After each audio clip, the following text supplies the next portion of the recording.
네, 어제 열린 탄핵심판소추위원단과 대리인단과의 첫 회의에서 박 대통령의 탄핵심판 답변서가 결국 공개가 됐습니다. 이 답변서를 봤더니 박 대통령은 지금까지 제기된 탄핵소추 사유를 전면 부인하고 있습니다. 파면당할 정도의 위법성이 없었다는 입장을 내놨는데 잘못은 했지만 법적 책임은 없다는 것인지, 자, 오늘 이 내용 포함한 정치권 이슈 두 분의 정치 전문가와 함께 살펴보겠습니다. 이상일 아젠다센터 대표, 유영화 전 국회 정책연구위원 나오셨습니다. 안녕하십니까? 네, 안녕하십니까? 예. 자, 일단 어제 나온 그 단어 중에서 좀 생소한 단어가 있어서 요거 하나는 먼저 시청자 여러분들의 이해를 돕기 위해서 하나 정리하고 가겠습니다. 키친 캐비넷이라는 표현이 하나 나옵니다. 키친 캐비넷. 이게 뭐 정치 공부하신 분들이시니까 이게 무슨 내용인지 간단하게 먼저 설명을 해주시겠습니까? 지금 뭐 자막에 보시는 것처럼 이제 뭐 대통령이나 주지사 등의 사설 고문단 또는 불의인을 지칭한 용어다 이렇게 설명이 돼 있는데요. 예. 그러니까 여러 가지 어떤 이제 국정 현안이라든가 뭐 정책이라든가 이런 것들에 대해서 좀 더 의견들을 좀 이렇게 듣고 싶을 때 예. 주로 활용하는 그런 어떤 이제 그룹들 지칭한 용어입니다. 아마 섀도우 캐비닛이라는 용어는 조금 들어보셨을 텐데 이거는 그렇죠. 이제 선거에 출마한 후보자가 내가 당선되면 어떤 사람들과 함께 일하겠다는 걸 미리 윤곽을 그려주는 그런 어떤 뭐 조각의 그 윤곽을 드러내주는 거라면 키친 캐비닛은 이제 재임 중에 여러 가지 어떤 의견을 민심을 듣는. 청취하는 어떤 그런 그룹들을 지칭한 용어로 예. 이렇게 해석하시면 되겠습니다. 자, 그러니까 박 대통령의 주장은 한마디로 나는 바깥 세상 민심을 듣기 위해서 최순실 씨의 입을 잠깐 빌렸을 뿐이다. 이런 주장을 하고 있는 것 예, 같아요. 하여튼 뭐 국민들이 실소를 자아내지 않을 수 없을 것 같은데요. 예. 미국의 키친 캐비넷하고 지금 박 대통령이 받고 있는 범죄 혐의하고는 상당히 완전히 판이하죠. 실제로 국정농단의 각종 혐의들이 그 검찰의 자료라든가 아니면은 뭐 익히 알려진 뭐 정호성 파일이라든가 각종 증언이라든가 언론의 취재를 통해서 상당 부분이 밝혀져 있는 상황 아니겠습니까? 예를 들면 그 지금 실제로 자기 자신이 모든 부분에 대해서 관여했다라는 부분들이 정황상 나오고 있는 사실이고 공모죄로 지금 들어가 있는데 이것을 키친 캐비넷이고 최순실은 국정에 관여한 것이 1% 미만이다라고 얘기하는 부분은 결국은 이 얘기는 상당히 정치적이고 정략적인 그 헌재 판결을 유도하겠다라는 것이죠. 예. 첫 번째로는 이제 헌재 판결을 상당히 지연시키겠다. 모든 부분에 대해서 법적 다툼과 어떤 그 안에서 논쟁을 통해서 쉽게 끝나지 않게 하겠다. 예. 그래서 그 지연시키겠다는 문제하고 그 다음에는 더 나간다면 이제 나중 결과도 좀 보겠다. 뭐 이런 여러 가지 변수들 감안한 정치적인 포석이라고 생각합니다. 네. 그 탄핵 심판 답변서 내용을 하나하나 좀 살펴보도록 하죠. 먼저 첫 번째 내용부터 살펴보도록 하시죠. 저거 전에 그 전에 나왔던 거 한번 다시 보도록 할까요? 뭐 직업 관료나 언론인 기준으로 작성된 문구들을, 그러니까 쉽게 말해서 이 연설문과 관련된 내용입니다. 연설문과 관련된 내용에서 내용을 좀 살펴보도록 하죠. 그 직업 관료나 언론인 기준으로 작성된 문구들을 국민들이 보다 잘 알아들을 수 있도록 일부 표현에 대해서 주변의 의견을 청취한 것이다. 뭐 이렇게 돼 있는 거 있습니다. 자, 이게 이제 처음에 박근혜 대통령이 1차 대국민 담화 때 얘기한 겁니다. 일부 표현에 대해서 뭐 홍보나 또는 뭐 연설문 일부만 도움받았다라는 건데, 쉽게 말해서 어려운 연설문 쉽게 표현하려고 최순실 씨 얘기를 들었다라는 그런 주장을 펼치고 있습니다. 하나만 더 그 다음 거 보도록 하시죠. 자, 그 다음 게 바로 탄핵소추 의결서의 논리라면 이런 내용이 나옵니다. 탄핵소추 의결서의 논리라면 측근 비리가 발생한 역대 정권 대통령은 모두 탄핵 대상이 된다는 결론에 도달한다. 이게 바로 역대 대통령은 그러니까 측근 관리를 잘 못해서 결국 측근들이 뭐 이렇게 나중에 수사를 받지 않습니까? 뭐 이명박 전 대통령도 이상득 전 의원, 뭐 노건평 씨, 노무현 전 대통령 이런 얘기들이 지금 나오면 그럼 그 사람들도 탄핵되는 것 아니야 이런 주장인데, 그 논리와 지금 탄핵과 어떤 차이가 있는 겁니까?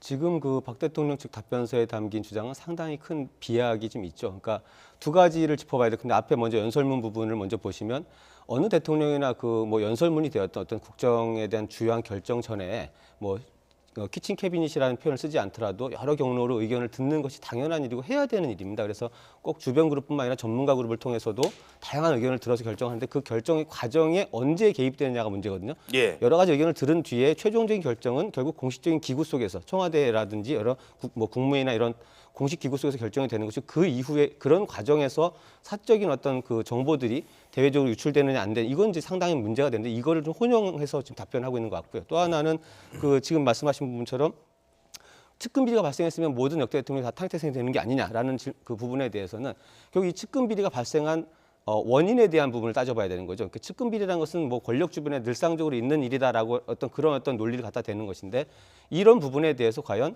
이제 실제로 대통령이나 그런 어떤 직접적인 그 권력 기구가 개입해서 도와주거나 방조했느냐 아니냐라는 부분 차이가 있는 겁니다. 그래서 그렇죠. 측근 비리라는 것이 자발적으로 권력의 주변에서 어떤 이권을 탐하거나 해서 문제가 됐다라는 것이 분명히 문제지만 거기에 어떤 대통령이 직접적인 책임을 물을 수는 없다라는 것인데 지금 이번 어떤 최순실 국정농단 사태를 보면은 상당 부분 어떤 의혹과 관련된 진술과 자료들 속에서 대통령의 직접적인 개입 가능성이 많이 제기가 되고 있기 때문에 예. 이건 조금 논리적인 비약이 상당히 많이 담긴 그런 답변이 아닌가 생각이 듭니다. 제왕적 대통령이기 때문에 제도적으로 문제가 있기 때문에 형이라든가 뭐 아들이라든가 그러한 권력형 비리 문제를 발생했던 건 사실이지만은 대통령이 직접 개입한 적은 없었습니다.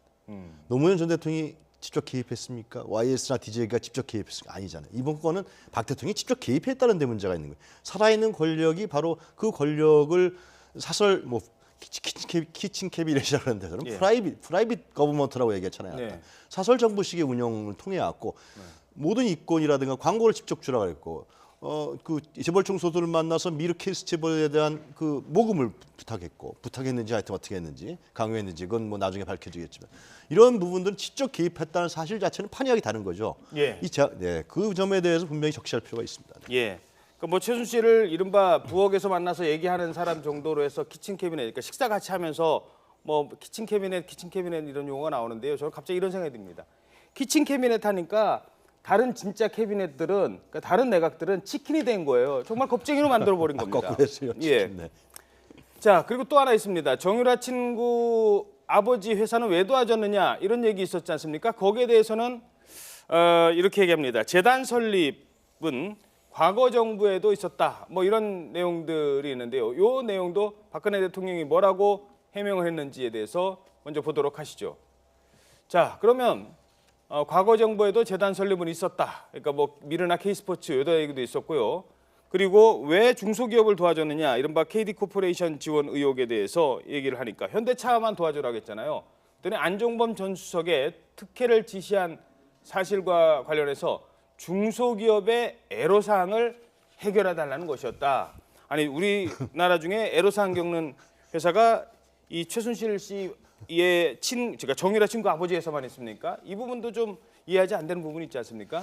그렇죠. 지금 이 박 대통령 측 답변서의 논리들은 이제 법률적 책임을 입증하는 것에 어려움을 노린 어떤 그런 답변들을 보이는데요. 예. 재단 신청과 관련된 부분들은 어떤 선의에 의한 것이고 강압적이지 않았다라는 부분들은 어떤 의도를 입증해야 되는 부분입니다. 과연 박 대통령이 그런 어떤 기금 모금들을 이렇게 요청을 할 때 예. 어떤 의도가 있었냐라는 사실 법적으로 물리적으로 입증하기 굉장히 어렵죠. 이런 부분들이 굉장히 어려울 수 있기 때문에 거기에 대한 어떤 의도성 부분을 부인하고 있는 것이고요. 또 중소기업 애로사항을 해결해주기 위해서 어떤 특정한 기업들을 좀 도와줬다라는 것들은 공교롭게도 지금 나와 있는 어떤 부분들을 보면 최순실 씨와 관련된 직접적인 관련된 회사들은 아닙니다. 그래서 그냥 어떤 일반적인 어떤 기술이 좋은 회사들을 도와주려 했다. 그러니까 과연 이제 이게 법률적으로 따졌을 때 직접적인 책임, 사적인 이익을 도와줬냐라는 책임을 물을 수 있냐 이런 부분에 굉장히 아마 어려운 부분이 있기 때문에 그렇죠. 거기에 그런 것들을 겨냥한 논리적인 답변을 구성하고 있는 것으로 이렇게 보여집니다. 이게 이제 과연 이른바 이제 공모관계, 대통령의 공모관계에 대해서 가장 핵심적인 부분이기 때문에 이렇게 얘기를 한 것 같습니다. 하나만 더 살펴보도록 하죠. 세월호 7시간 논란에 대해서 이렇게 얘기를 합니다. 세월호 참사 당일 정상 근무했다라고 얘기를 했고 피해자 구조에 최선을 다하도록 지시했다라고 얘기를 하고 있습니다. 물론 머리를 한 것도 정상 근무 중에 하나죠. 그건 뭐라고 하지 않겠습니다.라고 하지만 최선을 다했다. 대통령으로서 정말 이게 최선입니까? 김장수 전 안보실장이 청문회에 나와서 그 서면 보고할 서류를 양쪽으로 자전거 타고서 보냈다고 하잖아요. 예. 대통령이 어디인지 몰랐던 거예요. 안보실장 자체가. 그렇죠. 대면 보고도 못한 상황이에요. 그럼 제일 중요한 건 7시간 동안 그게 국민이 그 아이들이 죽어가는 과정에서 국민들이 제일 궁금한 건 대통령 뭘 했냐라는 걸 밝히라는데 못 밝히고 있잖아요. 왜 안 밝히고 있느냐? 국민들은 대부분 밝히면 큰 문제가 생길 것 같으니까 안 밝히고 아니냐. 이러한 의혹의 시선이 강합니다. 그러면 7시간 무엇을 했는지 밝히면 돼요. 나는 몇 시 뭐 있었고 다 대통령 기록에 다 나와 있을 거예요. 그걸 안 밝히고 있지 않습니까? 그렇기 때문에 그 시간이 사적으로 무수했다라는 거고 그 아이들이 죽어가는데 대통령은 사적으로 자기 시간을 이용하고 도용했다라는 측면이기 때문에 그걸 안 밝히기 문제가 되는데 저것은 자기는 책임이 없다 이렇게 얘기한다는 건 상당히 도의적으로 아직도 반성을 안 하고 있다. 하여튼 헌재 판결에서 어떻게든지 빠져나가겠다 뭐 그런 거 아니겠습니까? 예. 예. 자, 총 26장 분량의 이 답변서에는 이같이 탄핵소추 사유를 전면적으로 부인하는 내용들로 채워져 있다고 합니다. 자, 이러자 야당에서는 궤변이다 이런 지적이 쏟아져 나오고 있습니다. 장민정 앵커가 야당을 포함한 반응을 한번 살펴보도록 하겠습니다. 박근혜 대통령이 낸 탄핵소추안 답변서, 국회가 그 전문을 공개했습니다. 사실 이 답변서를 공개할지 말지를 놓고도 여야 기싸움이 대단했습니다. 어제 있었던 국회 탄핵소추위원단의 첫 회의. 초반부터 여야 소추위원회 대통령 답변서 공개를 놓고 팽팽하게 맞섰습니다. 회의가 비공개로 전환되자 고성이 새어나올 정도였습니다.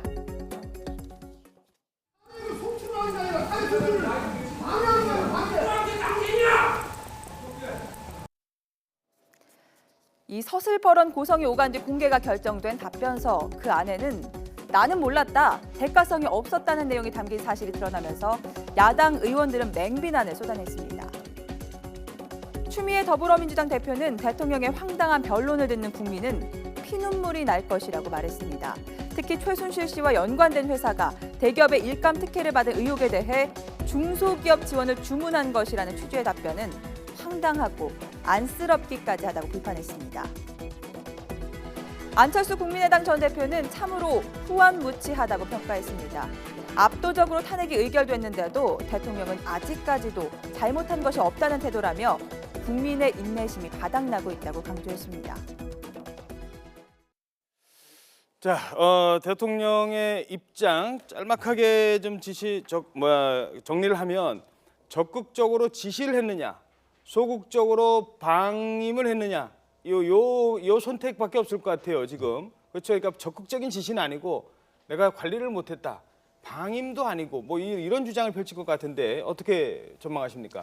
그동안 뭐 이 답변서 이전에도 박 대통령이 몇 차례 입장을 표명할 때도 똑같은 취지의 발언을 했었습니다. 이제 주변 관리를 제대로 하지 못한 것에 대해서 책임을 통감한다 이런 입장을 밝혔었는데요. 그런 연장선상에서 어떤 뭐 국민적 분노가 굉장히 큰 사안들이지만 그러나 예. 직접적인 책임, 법적인 책임을 질 만한 사유는 되지 않는다 이런 취지들이 좀 주로 담겨 있는데 그런 것들이 지금 사실 이제 법률적인 판단과 국민들이 이게 이 사안을 바라보고 있는 시각 사이에서 굉장히 큰 모순이나 충돌이 좀 일어날 수 있을 것 같고요. 아마 이 부분을 보고 있는 뭐 지금 정치권 발언이 나왔습니다. 국민들도 굉장히 답답한 그 마음이 좀 들 것 같습니다. 예.